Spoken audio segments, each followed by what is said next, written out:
আমি তো চিন্তা করে রাখছি, যদি খালি স্বর্ণের দাম 1,00,000 টাকার মাঝে আহে, আমার কাছে টাকা থাক বা না থাক, জামাই তো একখানা আছে, জামাইদারে বন্দুক দিয়া হইলে ওপর মু বুড়ি বুড়ি স্বর্ণ কিনা রাখবো।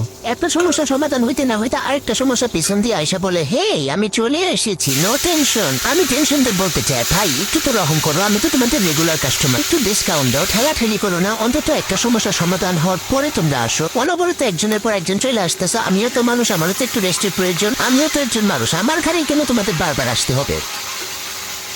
আড়ালে বদনাম করে সামনে এসে যারা ভালো সাজে, আচ্ছা, তাদেরকে গরম তেলে মাছ ভাজার মতো করে ভাজতে খুব ইচ্ছে করে। বলেন কি? ওইসব মানুষের চেহারাগুলো যখন সামনে আসে, তখনই কিন্তু হলুদ মরিচ লবণ মাখিয়ে রাখি, শুধু সময় আর সুযোগ পেলে ফ্রাই প্যানে তেল গরম করে উঠে পাল্টে সুন্দর করে ভেজে নেব।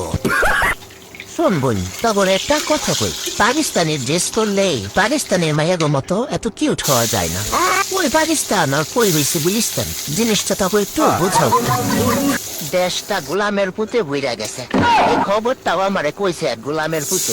গোলামের পুতে গো, গোলামের পুতেরা কিছু কয় না, আমি কিছু কইলে তো আবার গোলামের পুতে গো ভালো লাগতো না। বিয়েতে সবসময় ছেলেরাই তার শ্বশুরকে বলে, চিন্তা করবেন না, আপনার মেয়েকে সুখে রাখার দায়িত্ব আমার। কিন্তু কখনো কি শুনেছেন কোন মেয়ে তার শ্বশুরকে বলেছে, চিন্তা করবেন না, আপনার ছেলেকে সুখে রাখার দায়িত্ব আমার?